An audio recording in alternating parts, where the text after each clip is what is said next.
Hello and welcome to this educational workshop meeting of Council. This is not a decision-making meeting of Council. This workshop and the next one on June 22nd at 2 p.m.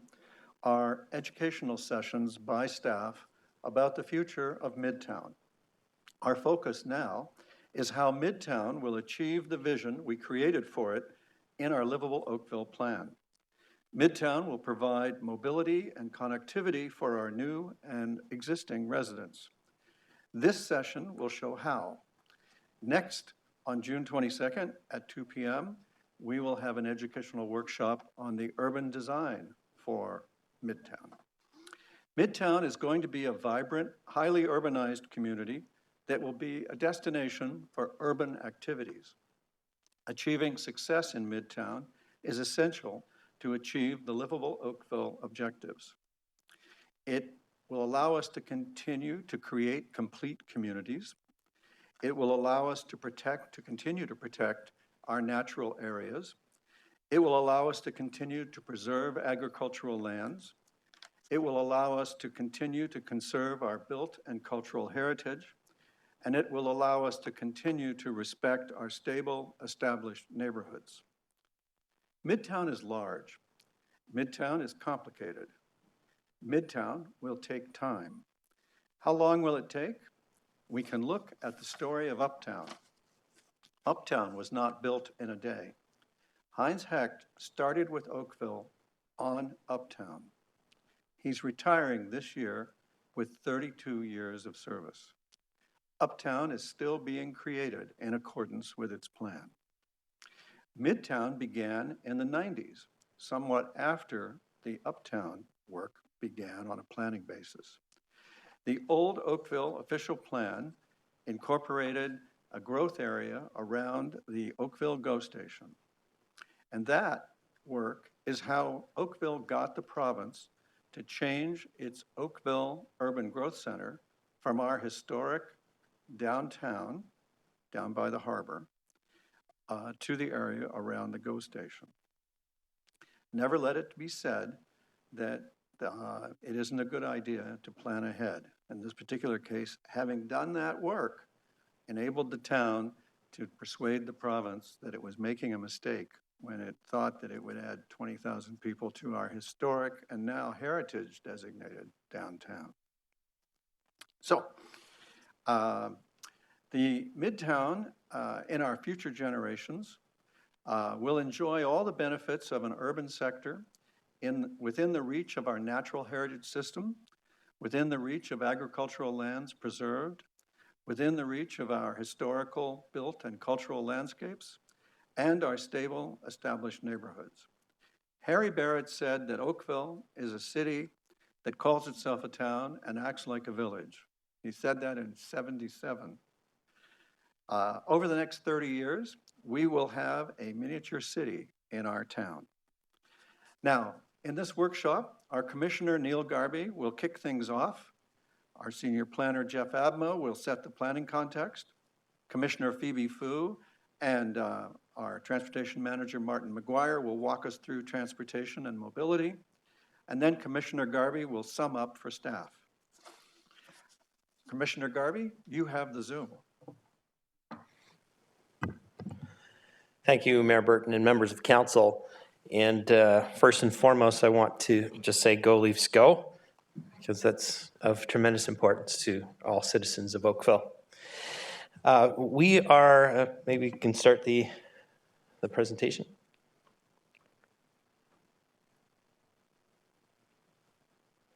Thanks. First slide, please.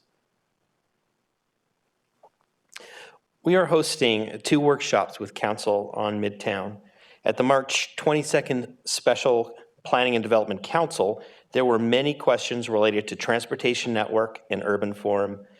And today, as the mayor said, is not a decision-making meeting. It is to provide council with the opportunity to ask questions and to raise concerns. And staff will take the information back and take the feedback into consideration for future decision-making. Tonight, the goals of the transportation workshop are to show how Midtown is a key component of the town-wide urban structure, and it's well connected to the rest of the town of Oakville. to show how the recommended transportation improvements help increase mobility for people moving in and out of Midtown, and to understand the priority of the transportation improvements and associated implementation requirements, and also to provide council with information, answer questions, and identify any concerns that will factor into the future decision-making. Next slide, please. I wanted to start a bit of introduction with this slide. And what's unique, you are very familiar with the planning process in Ontario. And what you may not it may not be top of mind is that top red box that shows federal immigration policy. And this slide is intended to show the planning continuum, and the box at the top is really where Midtown starts. It's the decision of the federal government to bring immigrants to our country to fulfill our destiny as a nation. That policy filters down to the provincial growth plan, through the Halton Region Plan, and into our Livable Oakville Plan. And that's where we are today. We are at the Livable Oakville official plan stages. And what's important on this slide is focusing on the right side of that box. It's what we're talking about today is establishing the land use and built form policies and the supporting urban design guidelines, which we'll be talking about in a couple of weeks. And today, establishing the overall transportation mobility network. Now, the things that follow are extremely important. Things like signalization timing, the width of bicycle lanes are very critical decisions that council will consider at future stages through the subdivision zoning and site plan stage. We will today be focusing, however, on the overall transportation network and how it ties in together with the urban structure of our municipality. Next slide, please. And tonight, our program will cover the Midtown planning context, and Jeff Abma will walk us through that. The transportation planning context and partnership opportunities, how Oakville connects with the rest of how Midtown connects with the rest of Oakville, as well as the high-level mobility network, and ultimately to advance Midtown through the next stage of planning. Midtown will be a dynamic urban destination where people embrace healthy, active lifestyles by living, working, and playing in a vibrant, walkable, mixed-use neighborhood that's connected to the rest of Oakville by pedestrian, cycling, transit, and street networks. In Midtown, we are creating a destination that'll be full of activity, and this increased activity will open up new opportunities. Midtown will be a place where someone would want to walk down the street, and is a place where there's lots of things to do and see. I'm going to turn it over to Jeff, who will walk through the planning context of where Midtown sits. Thank you, Neil. I hope everyone can hear me. If not, just let me know. You're heard very well, thanks. Next slide, please. So I know we're here definitely to talk specifically about transportation and mobility in Midtown, but before we do, I'm here just to reiterate the importance of Midtown to the town and region's growth management strategies. I know you've heard me say it many times, Oakville is growing and continues to grow, and so is Halton Region. So this image is of Halton Region, along with the province's Greenbelt Plan area overlaid on top for context. And as I know you're aware, Halton Region is currently working through their municipal comprehensive review process to figure out where and how Halton Region should be growing. Advance the slide, please. Thank you. This process is essentially how to accommodate 1.1 million people and 500,000 jobs in Halton Region by the year 2051, as outlined in the province's growth plan. So Oakville will be allocated a portion of that growth, as will our neighbors in Burlington, Milton, and Halton Hills. The town's task has been to figure out where and how to accommodate the growth allocated to us and going to be allocated to us by Halton Region within Oakville itself. And if you haven't yet anticipated where I'm headed with this, it's quite simply that Midtown is a vital piece of both the town and the region's growth management strategies, as it will be a place to accommodate a good portion of that growth. Next slide, please. So one of the main ways that Halton Region is looking at accommodating this growth is through a series of nodes and corridors based on a network of higher order frequent transit. So population and employment densities are being proposed at specifically identified nodes to provide a critical mass of people and jobs to make transit really viable, that it makes it really easy for people to choose to go somewhere without a car. The trick to doing this is to concentrate these dense nodes along a corridor served by really good transit, and then also make these places really attractive for walking and biking and other active transportation. So in the region, this series of nodes and corridors is based on a hierarchy. Not all the nodes are the same. The primary nodes in this system are what the province has termed urban growth centers. This is where the majority of intensification, or building up instead of out, if you will, needs to occur. Urban growth centers have been identified all across the GTA by the province's growth plan. Advance the slide, please. In Oakville, Midtown Oakville is our primary node. It's our urban growth center, and it's intended to accommodate the majority of Oakville's intensification, and a good chunk of the region's intensification as well, I might add. Next slide, please. So it turns out Oakville has already been hard at work to establish its own system of nodes and corridors that fits into the region's work as the primary strategy for accommodating future growth in Oakville. It's our council-adopted town-wide urban structure. And for just as a reminder, because I know you're fully aware of this, it has the following main goals. One, to direct the majority of intensification and growth to identified nodes, or strategic growth areas, if you will, and corridors that are supported by existing and planned transit, particularly higher order and frequent transit. And of course, Midtown Oakville is the key node in all of this system.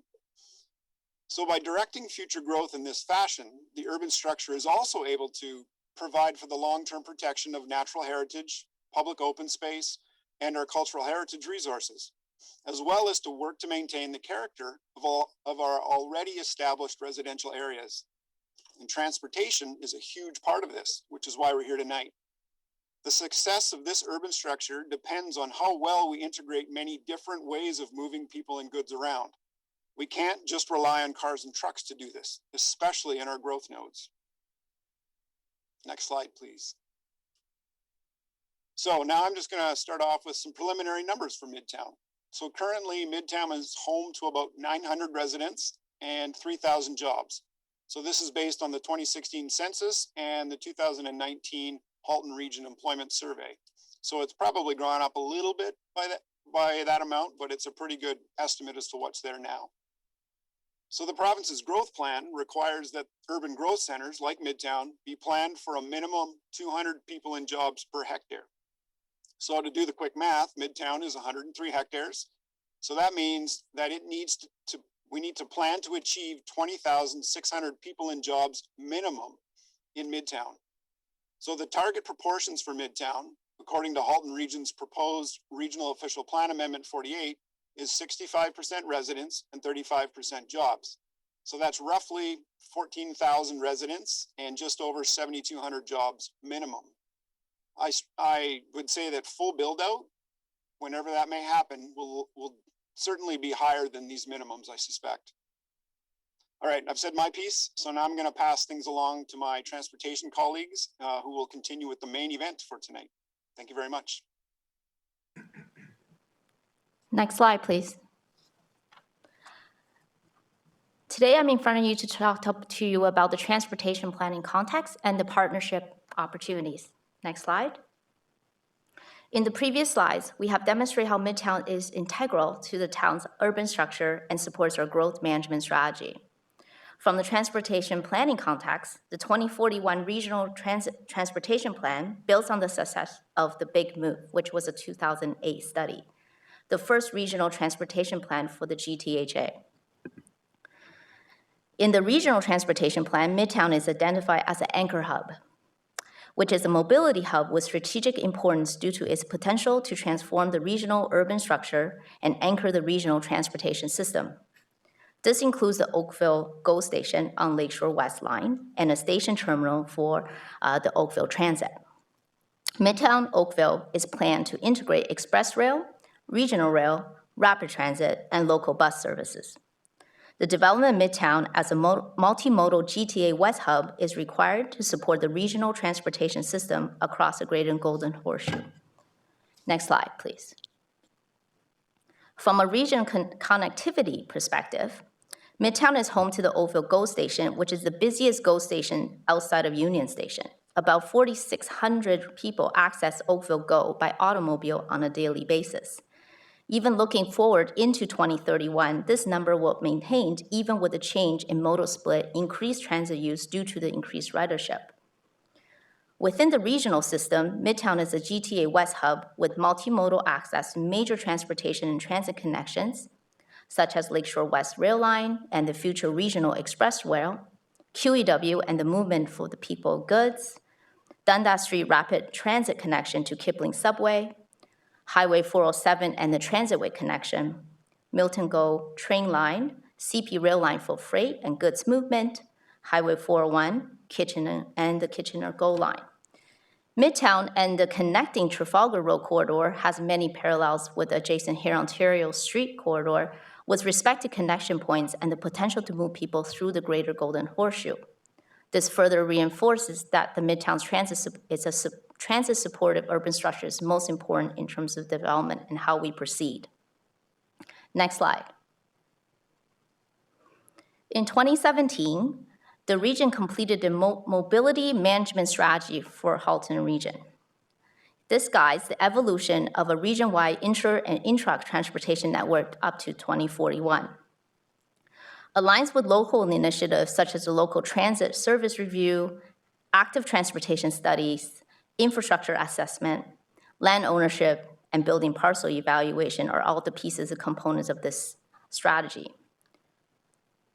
In particular, it identified Trafalgar Road from GO Station in Midtown to Georgetown as a transit priority corridor eligible for transit signal priority, Q-jump lanes, potential future HOV, and higher order transit. Next slide. Coming to the town context, we completed our TMP, which is a Transportation Master Plan, and was recently updated in 2018. The switching gear, which was called the TMP called the switching gear, set out goals to plan for alternative modes of travel, including walking, cycling, and transit use. Our modal split target is 6% of active transportation and 12% for transit, which is the number that we're applying to Midtown. So it is important to ensure Midtown is developed to be a compact, mixed-use neighborhood that is supportive of multitudes of mode choices for our residents. Next slide. Through many partnerships, the town and the region have completed the required studies to support the provincial land use and transportation vision for Midtown, and now we're working towards implementation. In particular, the Midtown EA environmental assessment was completed in 2014, which resulted in the recommended road network, which you will see in detail today. The EA identified the existing road network will be reaching capacity in the near term, while the activities in and around Midtown will continue to grow. Next slide. This slide shows the ownership of land in the area. Approximately 40% of the land in Midtown are held in public ownership, which brings a huge opportunity to maximize the value of those land holdings, and there also presents a number of opportunities for public and private partnerships. Next slide. With that said, to meet the planning objective, the infrastructure improvements within Midtown requires many various agencies to come to the table and contribute to the ultimate infrastructure plan. We will be proceeding in a coordinated basis in a fashion where the mobility improvements within our partners as we develop Midtown. Next slide.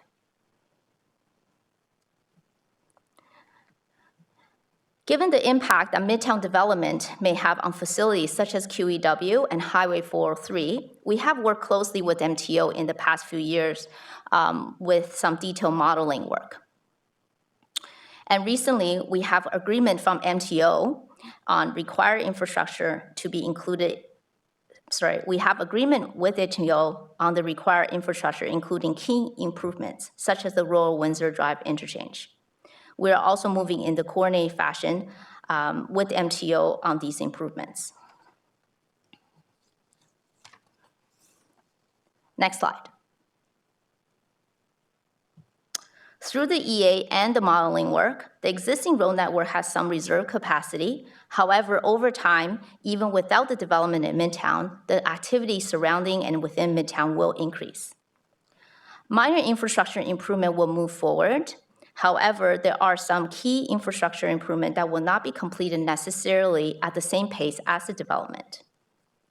Midtown will create a number of different mode choices for the residents as we develop, from using the private automobiles, which is the least space-efficient way of travel, and move to a more environmentally friendly mode of travel, such as taking a transit, walk, or cycle. By developing Midtown as a mixed-use, compact development, it promotes shortening of the trips that makes walking and biking and transit trips more viable options. Midtown is the ideal area to lead Oakville towards this vision of urban mobility. So now I'll pass over to Martin to talk about the connectivity of the Midtown Transportation Network and the infrastructure improvements.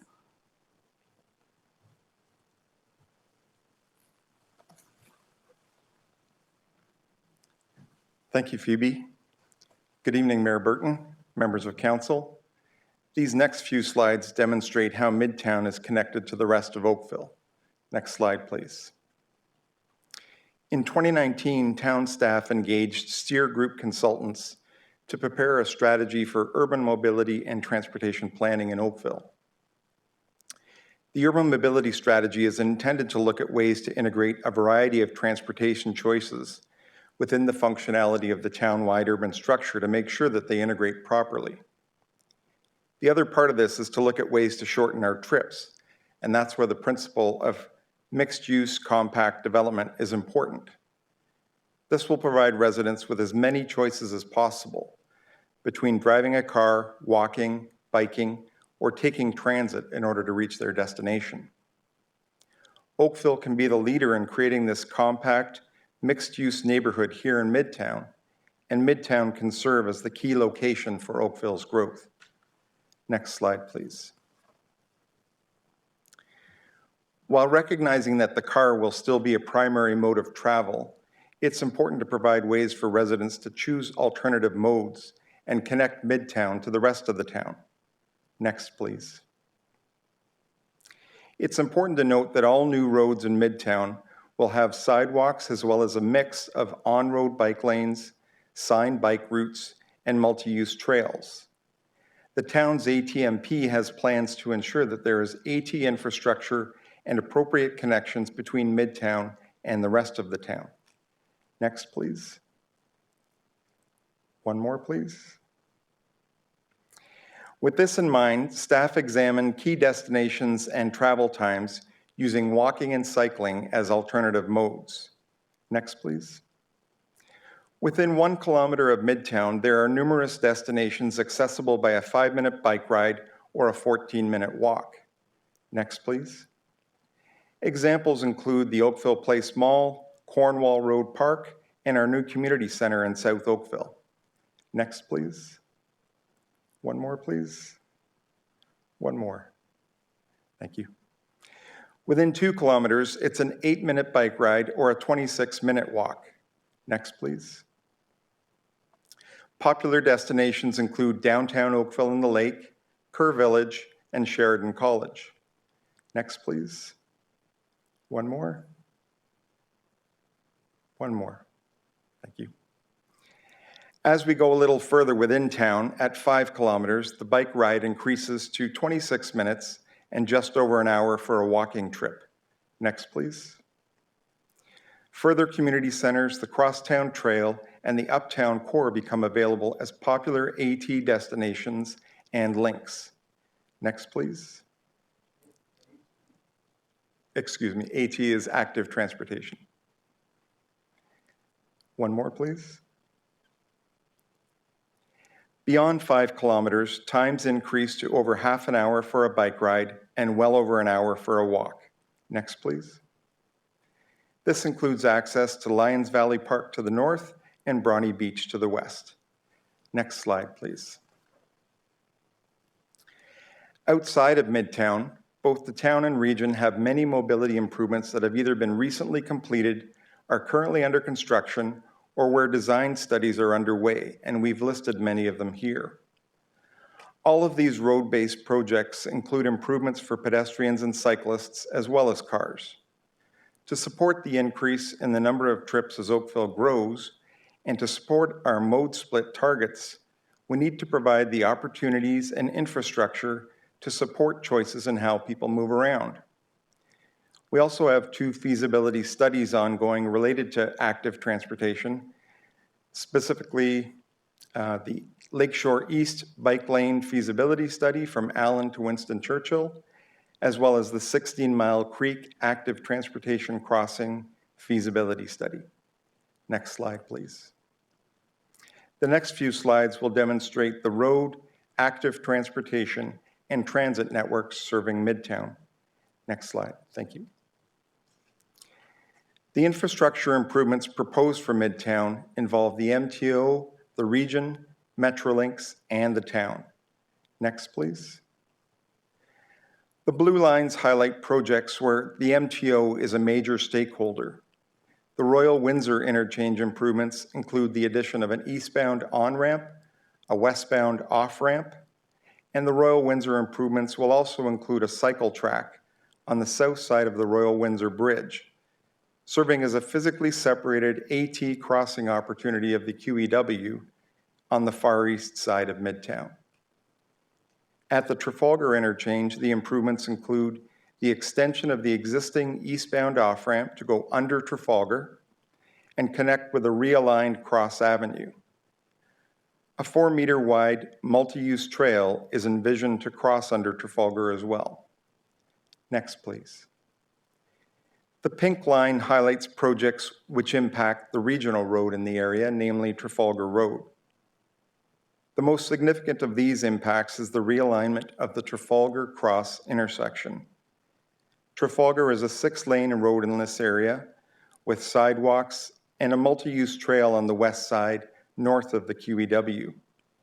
The curb lanes are currently for general purpose, but will transition to high occupancy vehicle lanes and ultimately to bus rapid transit lanes. Next, please. The green line highlights the Chartwell Underpass project where Metrolinx is a major stakeholder. Chartwell Road is currently a 2-lane road with a level crossing at the rail tracks, but it is envisioned to be widened to 4 lanes and serve as a gateway into Midtown from the south for pedestrians, cyclists, and vehicles. The Chartwell EA will examine alternatives for the road cross section as well as for the grade separation of the road rail crossing. Included in this analysis will be infrastructure for pedestrians and cyclists. Next, please. The red lines highlight the town road projects.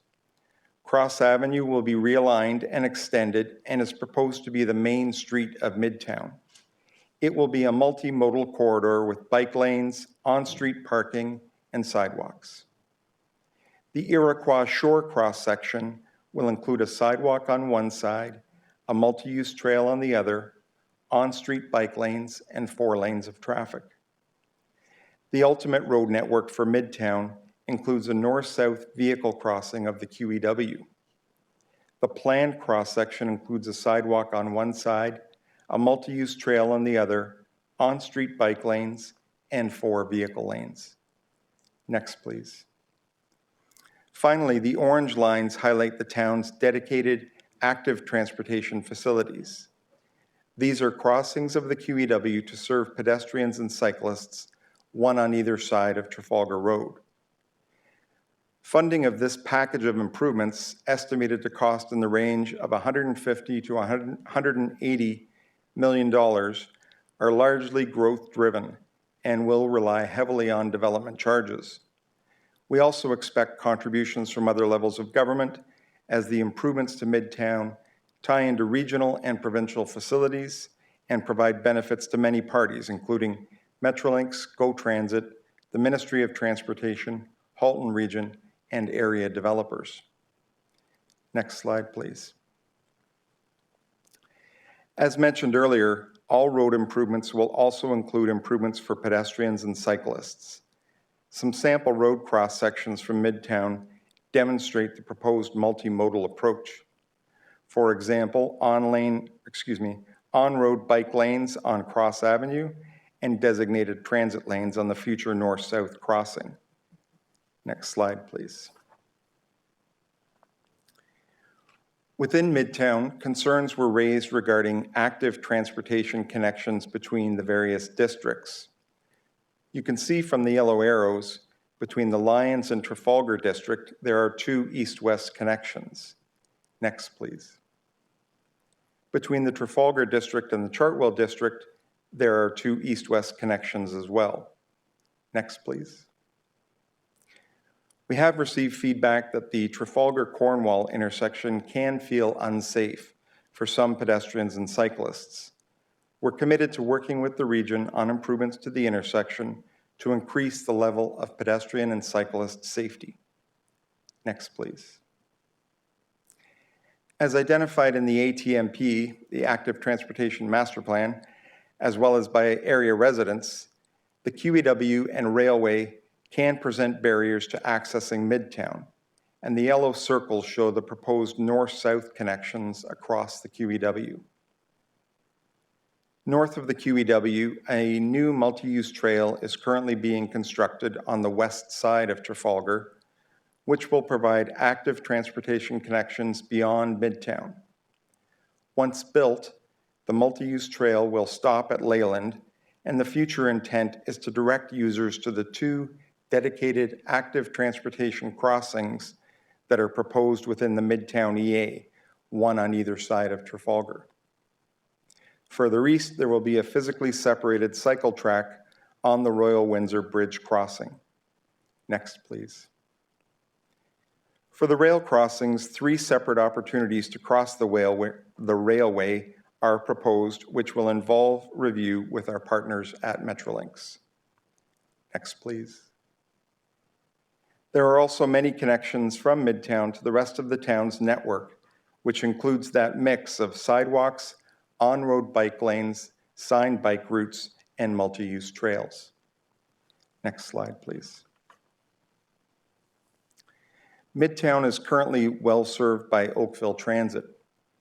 The GO station is Oakville Transit's busiest hub, serving 17 of 22 routes. It is the hub for home-to-hub service, as well as a designated transfer location for specialized transit service. Next slide, please. There are also a number of future improvements coming to transit service in Midtown. This includes higher order transit facilities planned for Trafalgar, Spears, and Cornwall, working with Metrolinx on improvements to the existing bus terminal at the GO station, as well as the electrification of our transit fleet. Next slide, please. And Neil will take it from here.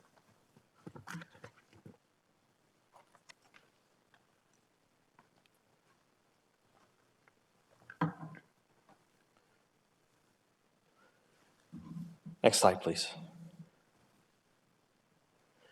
Moving forward, the cost and complexity of the proposed Midtown Oakville improvements means that not all of the proposed developments and improvements can be delivered at one time. There are active developers eager to proceed, and staff is working with them on incremental mobility improvements to allow for development to proceed. We will also initiate improvements to the transportation network by including projects in our 10-year capital plan as appropriate, beginning with projects such as the West Active Transportation Crossing and Cross Avenue detailed designs in 2022. We will also work with our partners such as MTO, Halton Region, on infrastructure improvements such as the Royal Windsor Interchange and the relocation of Trafalgar Cross intersection. Next slide, please. So where do we go from here?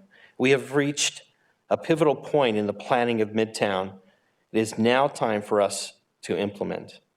With the increased activity of an urban node, we want to create a multitude of choice for people to travel, decrease our greenhouse emissions, and work in a coordinated fashion with our partners for infrastructure improvements. The question is typically asked, the chicken or the egg? Should the transportation commitments precede the development, or can the development proceed prior to the transportation improvements being in place? So I've asked Nadia just to provide some legal context for that question. Good evening, Mayor Burton, members of council. You've heard from planning about the importance of Midtown to the town's urban structure. I'd like to reiterate that facilitating the majority of intensification in the town's identified strategic growth areas, including the provincially designated growth node, is critical to upholding the integrity of the town's urban structure and mitigates significant intensification outside of the growth areas. Additionally, planning jurisprudence does not support the long-term delay or refusal of high-density development pending transportation improvements in an area that is to be the focus of intensification. Thank you.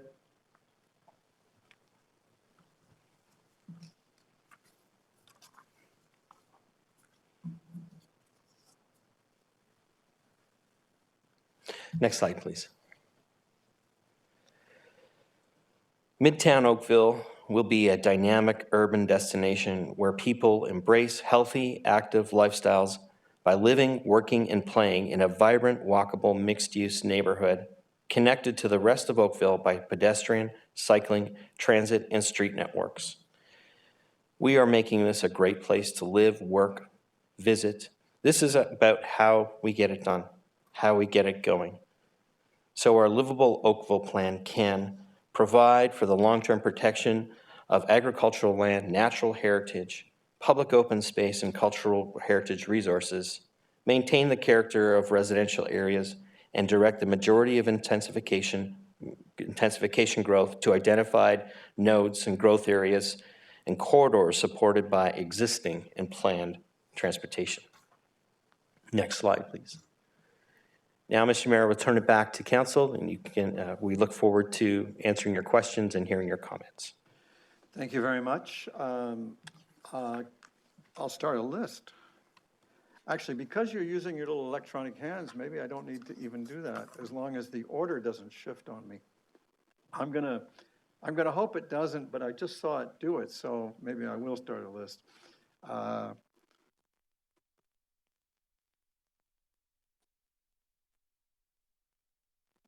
Alrighty, first up is Mark Grant.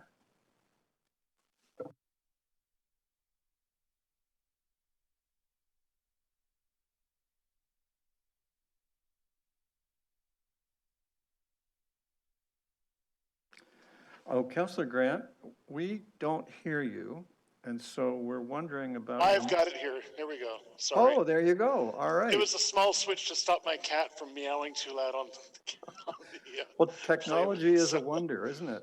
Yeah, and unfortunately also muted me.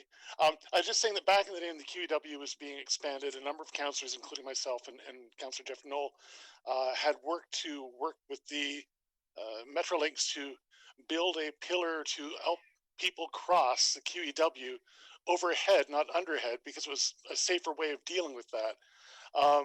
And now that we're on the 15th anniversary of that bizarre monolith that sits in the middle of the QEW that I get asked about pretty much every time people see it, I'm glad to see that it hasn't been forgotten.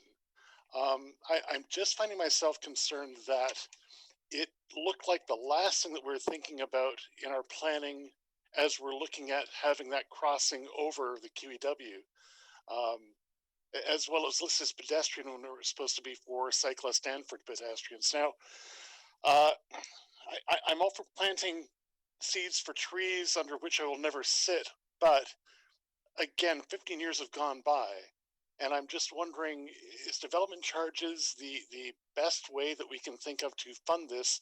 Is there something we can do to expedite a proper trail that's safe for people, that doesn't go under the QEW faster rather than later. And that's pretty much just to staff. Okay, so your question is, when is the western pedestrian crossover, right? I believe they call it the, yes, West Pedestrian Crossing, that's right. Thank you. Well, I don't know who to throw that to. Director Joel Stephen has decided to take that ball. Good evening, Mayor Burton and members of council. To Councilor Grant's question, the Western AT crossing, as we call it, active transportation crossing, we're proposing to include that in the 2022 budget. It will go over using the pier that exists in the middle of the QEW now. And yes, so our plan is to have that be one of the first projects that moves forward, starting with design next year. My heart blossoms with delight. Thank you very much. I'll let it go to anybody else now. Thank you. Thank you, Councillor. Persistence pays off. Councillor Chisholm, you're next. Thank you, Worship. Just some clarification. The maps are hard to read on screen, but just a couple of questions. Does Cornwall Road, is it part of the catchment area for this Midtown? I Yes. direct that for you. Is it? Yes, it's one of the borders. Okay, so the applications for those condominiums are not a part of the condominiums on the corner. That would be part of the intensification with respect to Midtown that the applicants are looking at that corner, the northeast Yes. corner. Yes. Okay. Second question. If I'm not mistaken, I thought I saw a major roadway going right through Town Hall. Is Yes. that correct? Yes. Okay. Is there any spin-off studies or requirements to parallel what we're going to do with Town Hall in the meantime when this project is being approved and where we go with that? So I would assume we would be looking at that. That's one of the later projects, and a future council, possibly after you and me, will get to decide where to put a new town hall. Okay, and my last concern or question with the borders and transition is so difficult with north-south, with Trafalgar Road being the center of the universe, of course, in Oakville, with the major widening of Trafalgar Road and now filtering traffic down to the downtown area. Is there any mitigation studies or anything going to be done to look at how we're going to work with that? Director Stephen, seems to me those have all been done, but you would know better. Through you, Mayor Burton, to Councillor Chisholm's question, yes, all of our studies are now done. The Midtown EA, the Transportation Master Plan have identified the major road improvements that we have planned, as well as the mobility improvements for transit and active transportation to enable and support those trips moving in, through, and to Midtown. So just to clarify, so the studies indicate that we should have good traffic flow from a 6-lane or 4-lane down to a 2-lane roadway as Trafalgar filtering into downtown. Because we have issues now with Trafalgar Road. The traffic is starting to build up on Trafalgar Road going into downtown Oakville. So is that taken into consideration? Through you, Mayor Burton, yes, through the master plan, transportation master plan, we've looked at reducing the mode split for automobiles to active transportation and transit. There are other improvements that are identified across the network that would take car traffic in other directions. There will still be more traffic on Trafalgar, south of Cornwall, as we know. The number of trips is going to continue to grow, but that's why it's important that we offer alternatives for how people move around. As was mentioned in the presentation, it's alternatives in terms of different modes that they can use, walking, cycling, transit, as well as the car, as well as looking at opportunities to shorten the trip distance so that people do have more choice in how they move around. I look forward to it if I'm still around. Thank you. Thank you, Councillor. Councillor Giddings, you're next. And do you have oh, the game hasn't started though, right? Thank you, Mr. Mayor. It's 0-0 right now. I'd like to thank staff for the detailed presentation. An awful lot of work has gone into this. A couple of questions. Tying in with Councillor Chisholm, his last question regarding Cornwall. Staff talked about working with the region to try to enhance movement through there. It sounded more like signal timing and crosswalks or whatever. Is that the extent, or would your recommendation be to the region to look at additional lanes or turn lanes or something along that effect?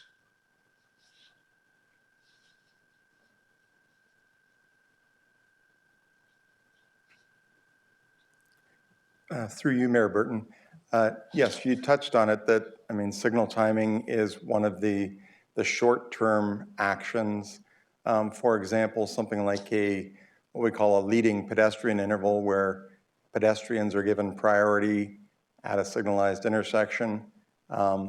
That's in the short term. We touched on, the long-term vision for Trafalgar will include those higher order transit facilities such as well, first of all, high occupancy vehicle lanes, followed by bus rapid transit, but those are much longer term. So yes, in the short term, it's like we do with a lot of signalized intersections where it's timing improvements, pavement markings, signage, things like that. Thank you. Staying with transportation, obviously, page 19 detailed minor infrastructure will move forward and major improvements will not come at the same pace. Can we prioritize? I know it depends on funding, it depends on so many things, but is it the Royal Windsor followed by Cross, followed by the exit ramp off the QEW? Just trying to get some sense. I know we can't talk timing at this point, but what's the low-hanging fruit, if we could? Through you, Mayor Burton, some of the what you call the low-hanging fruit, we start with the roads that are under our jurisdiction. So Cross being the main road ultimately in Midtown, we're currently working with developers who are engaged and want to get moving. So that may help prioritize which sections of Cross we deal with first. For example, the GE property on the east side of Trafalgar, the district property on the west side of Trafalgar, both have very motivated developers who are in and initiating discussions with staff. Excellent. In terms of active transportation, a month or so ago, we saw the presentation on the Bronte GO train station, and I believe we saw future plans for a path or ATMP trail running to 16 Mile Creek. This would, the plan here is to connect with that across 16 Mile Creek and head eastbound? Well, through you, Mayor Burton, yes, it would provide that east-west active transportation crossing of the 16 Mile Creek Valley, and that was the one where I touched on the fact that we are initiating a feasibility study. All right, and I've spoken with Chris Clapham about this, to have it continue eastbound. It would go outside of the scope of the boundaries here, but connect to what's known as the Nine Creeks Trail in Mississauga at Winston Churchill. Would that be considered as part of it as well? I think in the long term, the answer is yes. I think the scope of our initial study is that connection between, say, 6th Line heading west. But I think ultimately we do want to ensure connectivity for the entire active transportation network. All right, and two quick questions before my council colleagues jump in. The Chartwell grade separation, that is a grade separation. It's not an overpass to 8th Line over the QEW? Through you, Mayor Burton. We can't really prejudge at the moment. We do have to go through the Chartwell environmental assessment process, which is about to get underway. However, I think looking at it logically, it would be a good bet that probably a road under rail grade separation may be the outcome.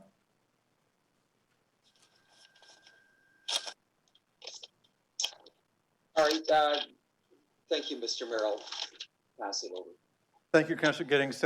Did I misunderstand? Because if I understood you correctly, you were also asking, and Mr. Mcguire might want to field this, were you also asking about the prospect of Chartwell going over the QEW? And if that's part of what you were asking, I think we can give you an answer on that too. Was that part of your question? Yes, that would be appreciated. Thank you. Yeah, Director sorry. Stephen. Yeah, thank you. Through you, Mayor Burton. The focus of the Chartwell EA study will be the grade separation at the rail, not a connection with over the QEW as well. So it's just that rail crossing that we're looking at through that study, not the connection to 8th line. Thank you so much. All righty. Next up, we have Councillor Adams. Thanks very much. I appreciate the presentation, and a number of questions or areas of questioning that I have were also picked up by a couple of my colleagues already, so I'll try to match their questions with related questions, not the same questions. A couple of things that came up on, I think it was on page 25 of the presentation deck, is where the transportation infrastructure improvements are all shown.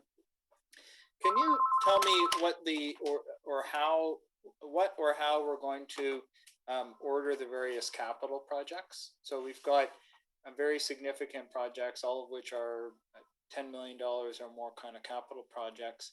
And in particular, the Royal Windsor Drive, the pedestrian crossings on either side of Trafalgar Road. We've got the north-south corridor, QEW crossing.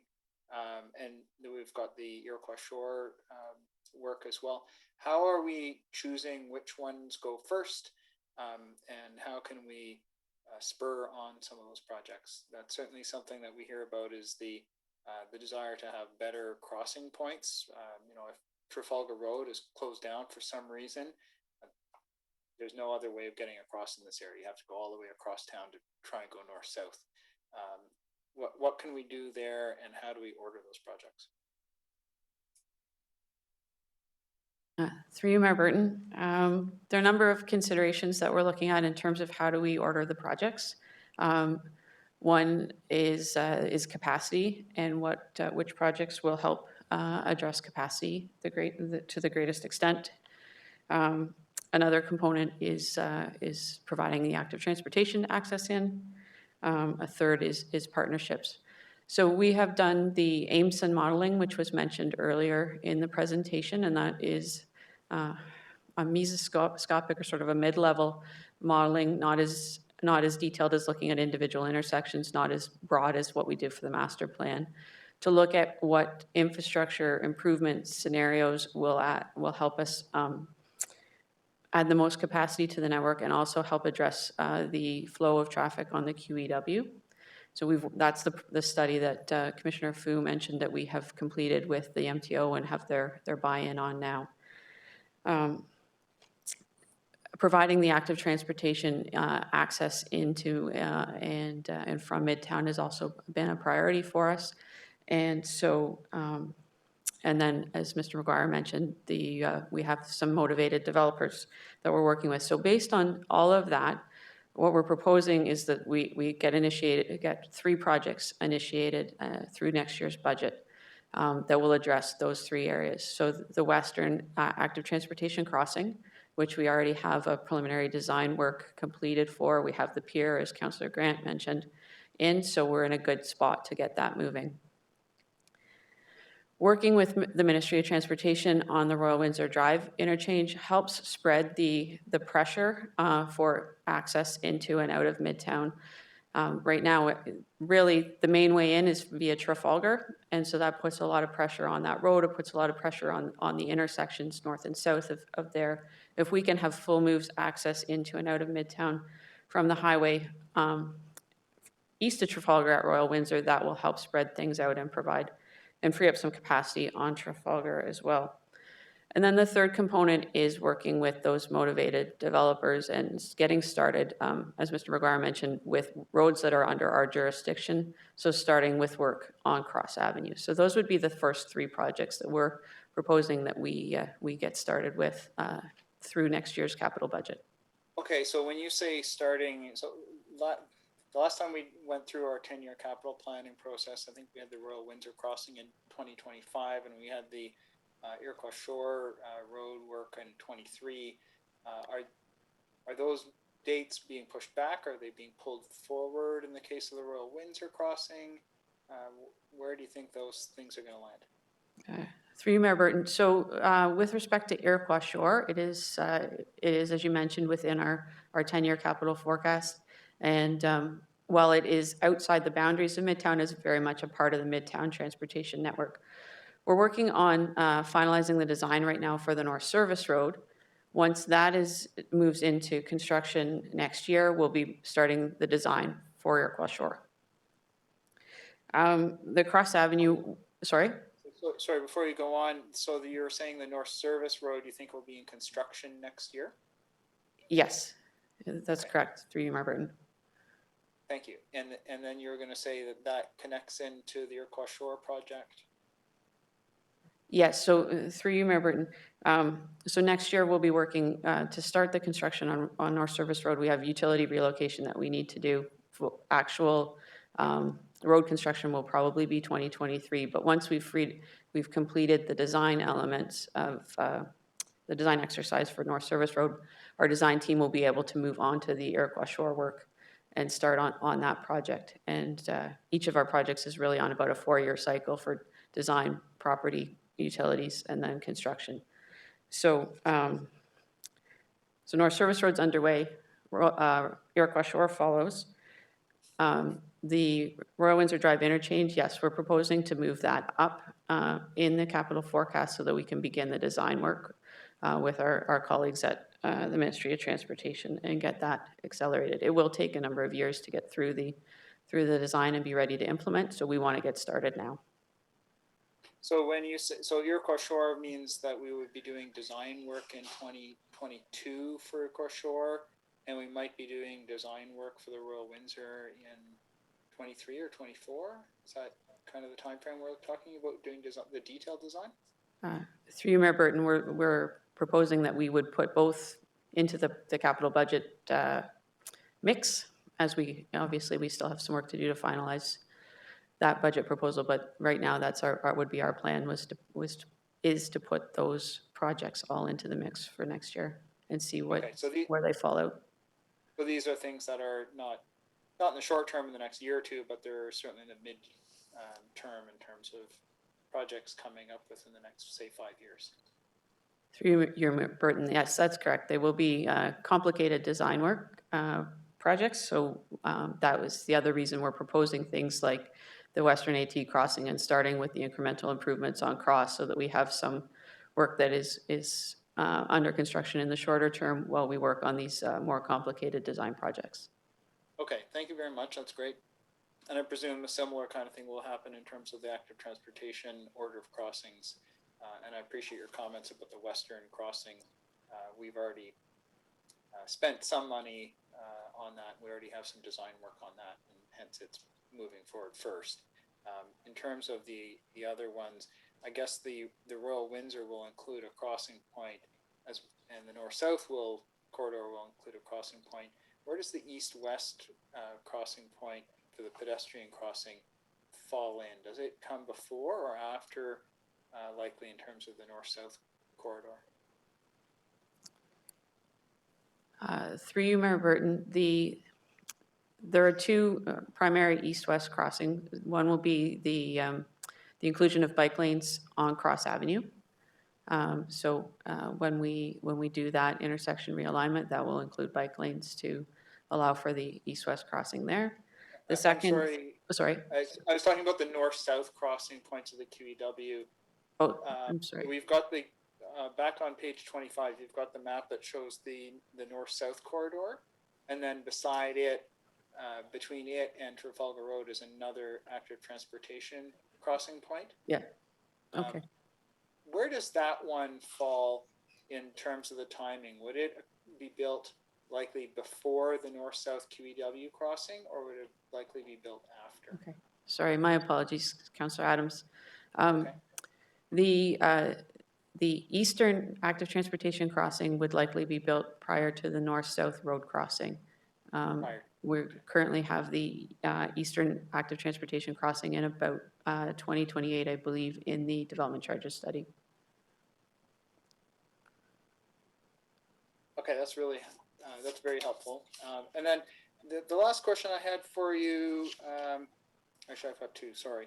One was the plan for town hall, which I think we covered, but it's related to the transportation planning and transportation demand from the sector where town hall sits. We've got a lot of residential development happening along the Trafalgar corridor now. We've got the new building that was just built near Marlborough. We've got the new building being built in Ward 5 right now, where the hill has disappeared and there's a hole in the ground right now that's about to be turned into residential apartments. There's another application coming just north of where town hall is right now. So there's a whole bunch of residential stuff coming in, and we haven't determined how the current town hall site will be used. How does the traffic increase from all of that factor into the north-south crossing needs? So we've got a whole bunch of new development happening north of the QEW. A lot of it's coming down the Trafalgar corridor. At what point do we need to funnel additional development charge monies into these north-south crossings? Or is this part of the financing plan that you're talking about? Through you, Mayor Burton, it would be a combination of factors, again, the financing plan being a key component of it. The analysis that we did with MTO, we had, and prior through the master plan and through the EA, had that north-south crossing being one of the later projects to be implemented. And in the DC study, it is identified as a post-2031 project. And is there any implication in terms of how the town hall site gets used in the future? So if instead, imagine for a moment that we had a whole bunch of residential stuff placed on the town hall site, in addition to a town hall office building that was reconfigured or something. Would that change any of the calculations in terms of crossing point needs or volume? Through Mayor Burton, I'm going to look to my planning colleagues for a bit of assistance with this one. Just a moment.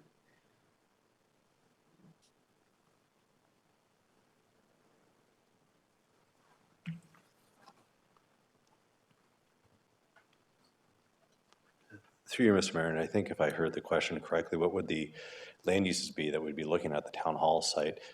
Because from a timing perspective, and it is post-2031, I think we would be looking at somewhere in the future in terms of what those land uses would be, especially in terms of how it would complement the overall transportation network in that area. Okay, so it sounds to me like the answer is it's too far out to worry about at this stage. Correct. Okay. The last question I had for you was, it was touched on in one of the slides, but the plans for the station redesign for the Oakville GO station, it was on slide, got mentioned in slide page 29, but there wasn't a whole lot of discussion, and I know there's been back and forthing in terms of redesigning the station to allow access from four corners or not, moving the Oakville Transit bus station from one side to the other. Where does that stand right now?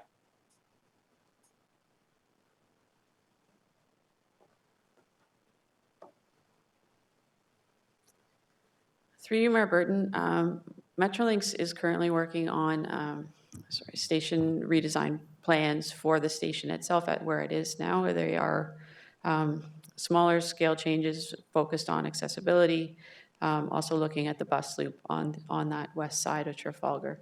At this point, we understand that there are no immediate plans to be moving any of their service over to the east side of Trafalgar or extending the platforms over there. So their work is focused on regional express rail and supporting that from the station as it exists on the west side. So there's no, within the next 10 years, there's no station investment being planned for Oakville? The investment, the investment is focused on the existing station property. They have work planned there to support the additional rail for regional express rail, accessibility improvements to the station, changes to the bus loop, things like that, but it's all focused on that west side. All right, so the concept that we originally had a number of years ago of moving the Oakville Transit Station to the east side, that's gone for the time being? That's through you, Burton, correct. That's not in the current plans for them to move anything over to the east side. Okay. Are there any documents that are more recent that you can share with us on this?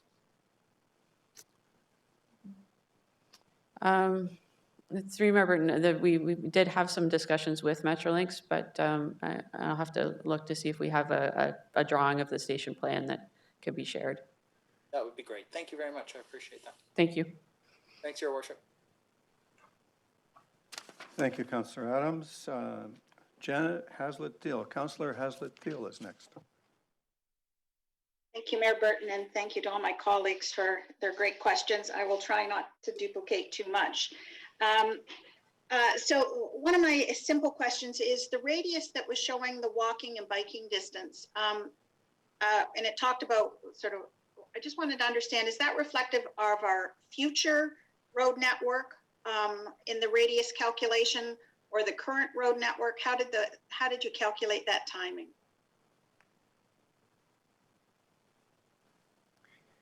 Through you, Mayor Burton, those numbers were based on the existing network, just to give sort of a frame of reference of how you might connect from Midtown to the rest of town. Okay, so is the anticipation then that the future road network pedestrian ATMPs are going to reduce that time? Through you, Mayor Burton, certainly with the package of improvements that we see ultimately, we would expect some of those times to come down. For example, today, if you wanted to go from Midtown and head north, you're trying to use Trafalgar Road. Once we have those dedicated AT crossings in place, that should see a reduction in travel time for pedestrians and cyclists. Thank you for that. In terms of the bike lane that's shown on slide 25, I'm wondering about, is that the preferred and best practice for safety, or are there alternatives that we're going to be looking at in the design stage from a bike safety perspective on Cross Avenue and on Cornwall? Through you, Mayor Burton, some of the images that you saw come from documents, for example, the environmental assessment, which is a bit dated. So once we get into detailed design for these facilities over the next few years, we will always be using the standards of the day. So those images show you kind of the functionality that we're aiming for and that multimodal approach, but we still have to go through a detailed design exercise using the latest standards. So thank you for that. So I guess what I would really like to then understand is I looked at the cross section, I looked at the Iroquois Shore cross section. One is 28 meters, one is 38 meters. Is it just because they are perhaps not been brought up to date? Like I couldn't understand why we would have such a significant difference in the size of the road network, particularly given the importance of Cross Street. Through you, Mayor Burton, I believe those dimensions come from the right-of-way widths that are in the official plan. Okay. So when we look at the cross section,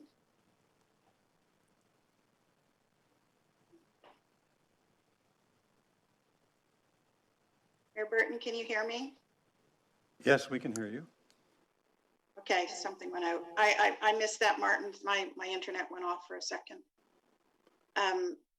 So I guess my point is I'm looking at these cross sections and I'm asking myself, so how do I visualize as a resident, as a future resident, how the road network is really going to operate?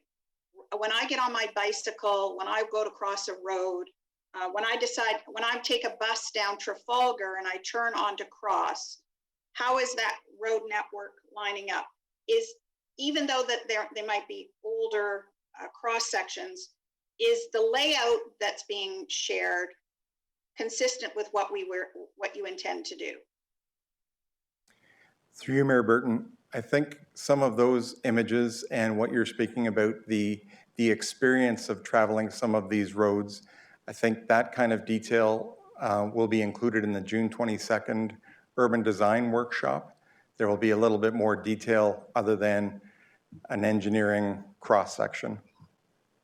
Okay, I would appreciate that. And in fact, one of my notes down is it would be very helpful at the next workshop if we could have a cross-section of Cornwall to Cross and Cross going east and west, because they are, I mean, they're pivotal in terms of the mobility and the safety factor for everyone that will either go into Midtown or live in Midtown or work in Midtown.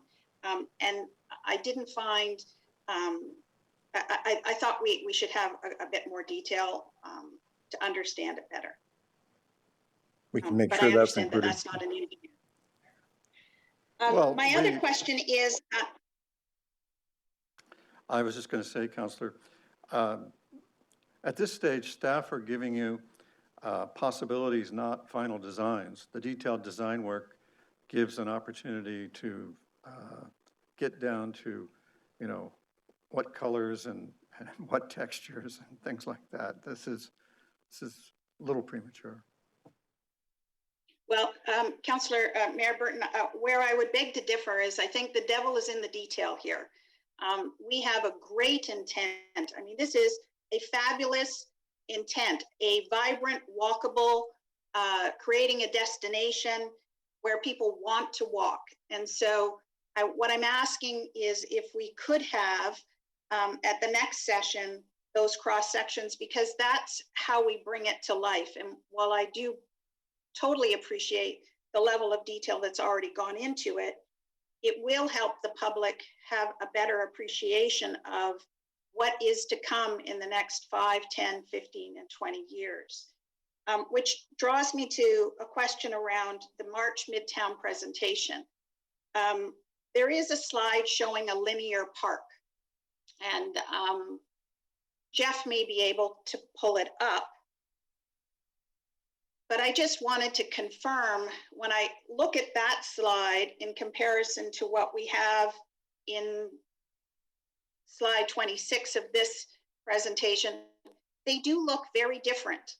And I just want to understand which is it we intend to put our energy towards, because I think that is a significant factor in the layout of the roads and the streetscape, the urban design, and how it comes to life.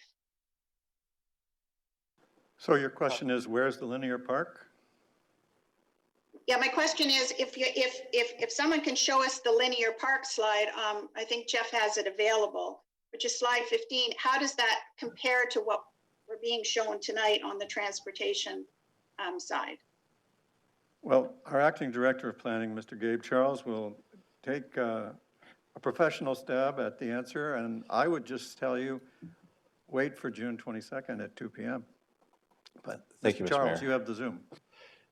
You're certainly providing us enough fanfare, so thank you for that. The idea of the linear park really is the idea of how do we incorporate more public space into the overall Midtown picture. How do we create opportunities for people to want to walk, to cycle, et cetera, throughout Midtown? That also needs to work in concert with the overall transportation network. The idea behind a really good public space is you don't know where the private space ends and the public space starts, where they do have to work very synergistically. So the idea from a transportation standards point of view, we do need to ensure that we're meeting those engineering standards, that we have the right lane widths for both cars as well as cyclists, and that the sidewalks can certainly help to animate and really place the buildings and the experience throughout Midtown. So they do have to work together. I wouldn't expect that you'd be seeing parks showing up in our engineering drawings, but it really is the overall vision of what we want to achieve through Midtown. So that's why the transportation and the urban design and the planning all have to work together to achieve that vision. So couldn't agree with you more. Is there, will we see on June 22nd how the road network will enable a linear park? Through you, Mr. Mayor, it's certainly one of the things that we can look at. I don't want to prejudice my engineering friends by trying to take some of their thunder. The idea really is to give an idea of what could occur. So there's different ways that we can certainly illustrate what's envisioned, and we'll take that as a direction for the 22nd. Okay. Thank you for your patience with that. My other questions are around the bus terminal. So we've got a design that talks about, I think some of the words that are used, straightening out Cross. What's the purpose of moving the Cross Avenue intersection? How do we benefit from that?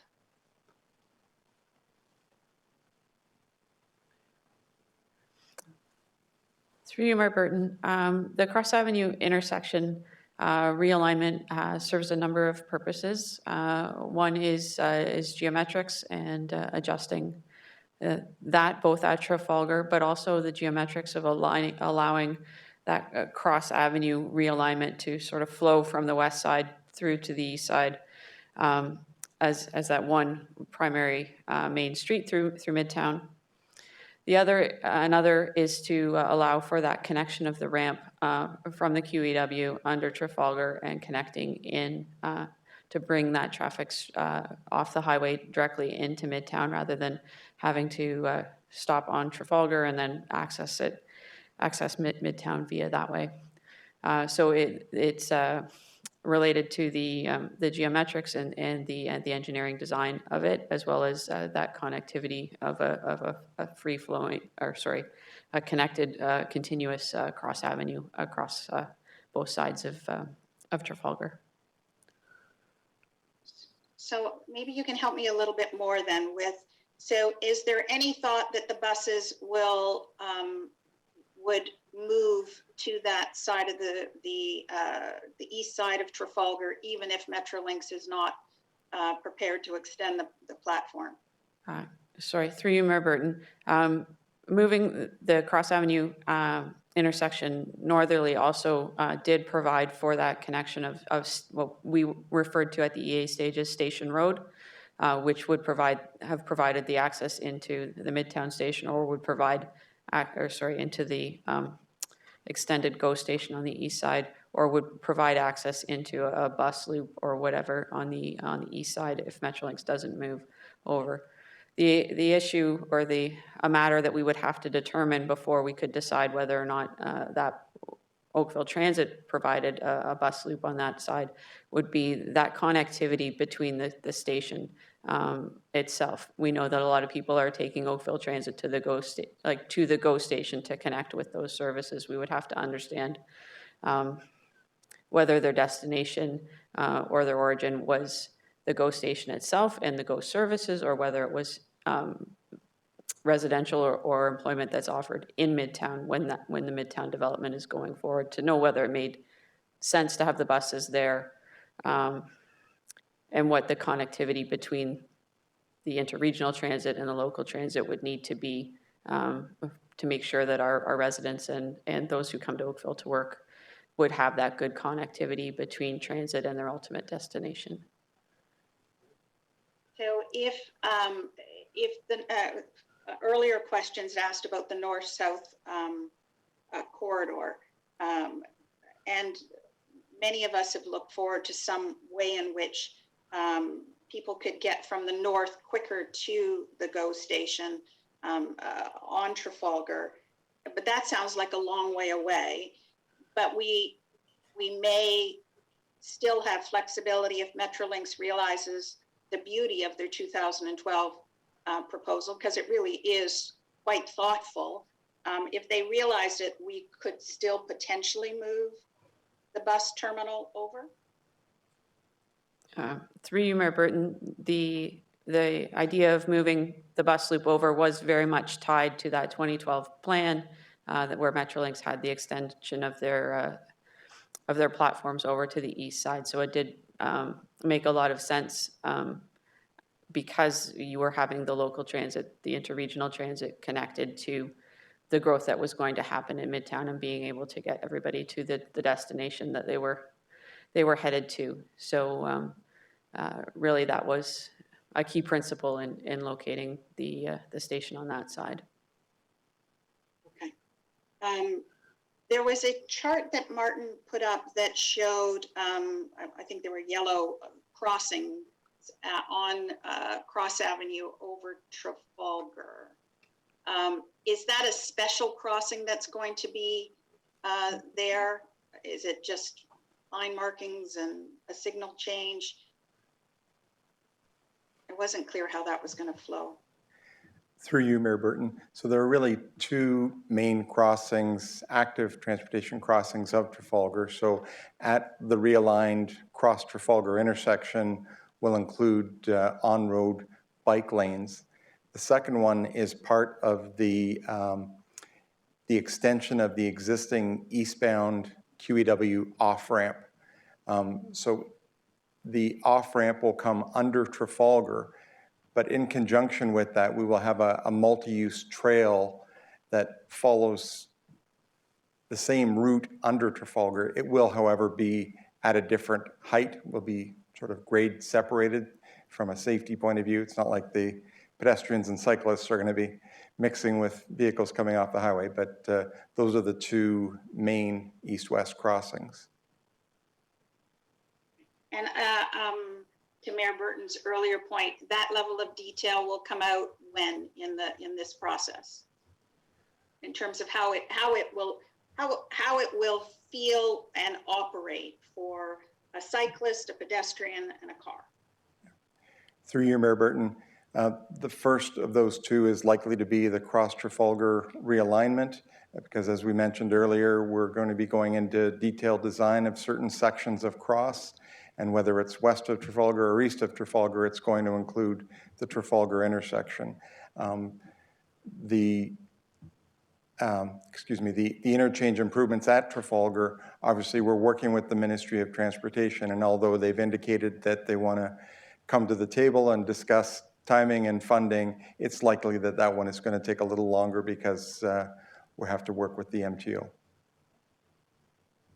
Thank you for that. So I know that tonight was an education session, and I appreciate everybody being patient with my questions. So some of the things that I'm thrilled with is that the Royal Windsor is higher on the priority because of it will deflect more cars off Trafalgar and Cornwall, and we need the west pedestrian active transportation over the QEW.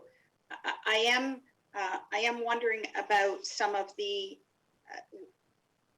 Is there a greater discussion that can be had with Metrolinx around the station improvements and perhaps encouraging them to come back to the original design? Mayor Burton, is that a conversation you'd like to have with them? I was on their predecessor board for 2 years. I know them well. I'm happy to chivvy them all you want, but I'll just tell you that getting MTO to have agreed to what they've agreed to is itself a miracle. And when we see their design is when we'll know what it feels like.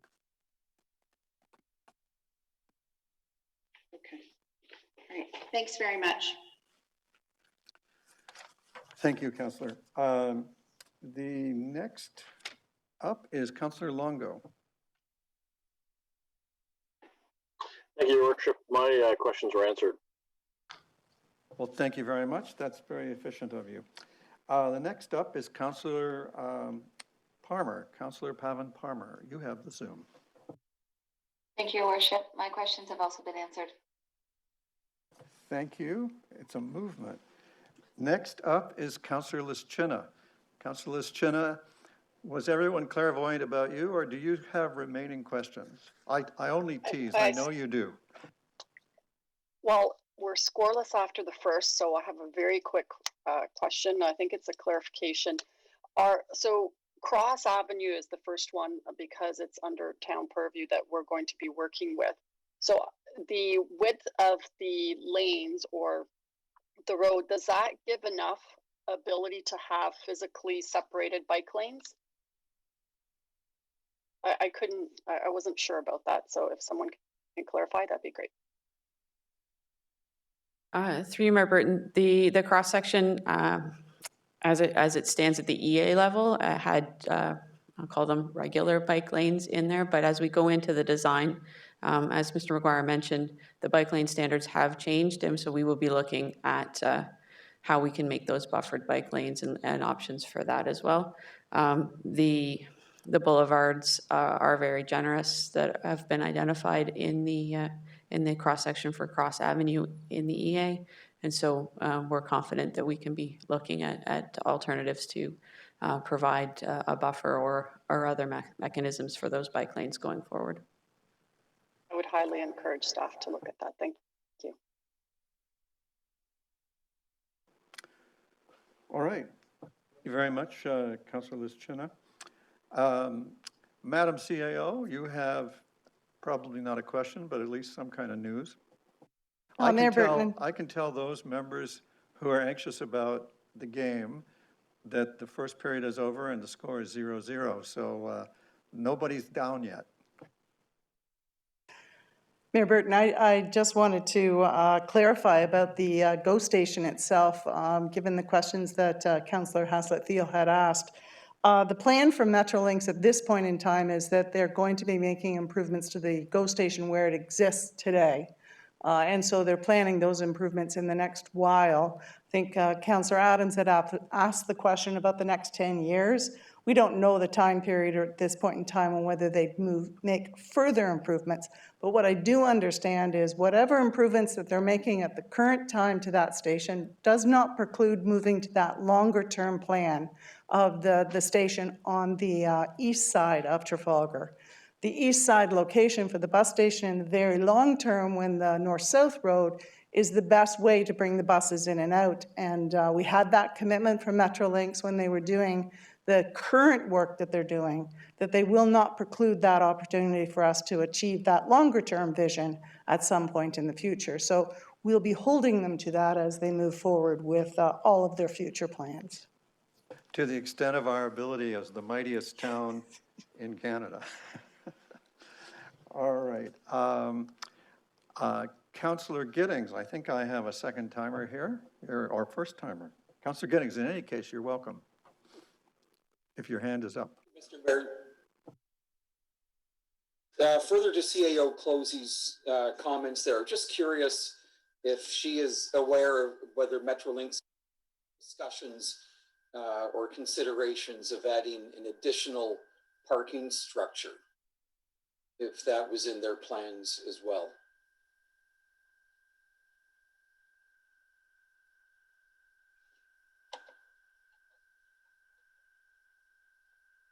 Our understanding is that they have not included the parking structure within the area. Not a structure, they are still looking at retaining some of the parking areas. So there is, as Midtown grows, there will still be growth in each of those areas, accommodate the car, accommodate the bus, accommodate cycling, just to be able to match things. But I understand that there's not a structure itself in their plans in the future. Thank you for that. And being such a large landholder, they could build a garage, they could monetize some of their properties, dispose of them, whatever?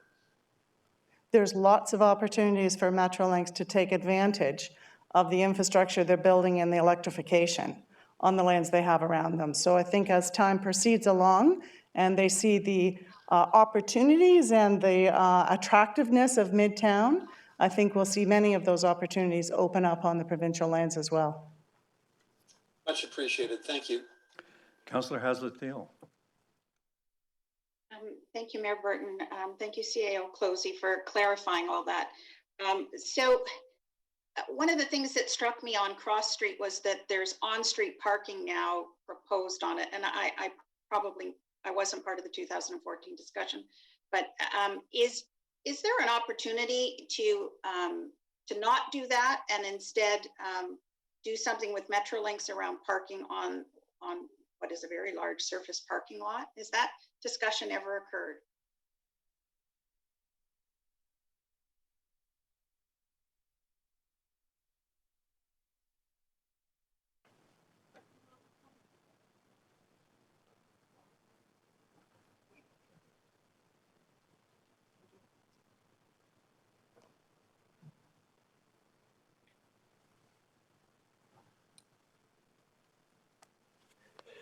Through you, Mr. Mayor, I'll take a crack at it, and then Ms. Stephen can correct me where I've gone astray. But from an on-street parking perspective, there are certainly benefits to on-street parking. It does help serve mixed use, which is envisioned for Midtown. It can work with bike lanes, but it also depends on overall what is the demand in the area. Haven't had direct discussions with Metrolinx in terms of opportunities to utilize more of their parking. So at this time, I think it's still one of those things that we need to work through. But Jill?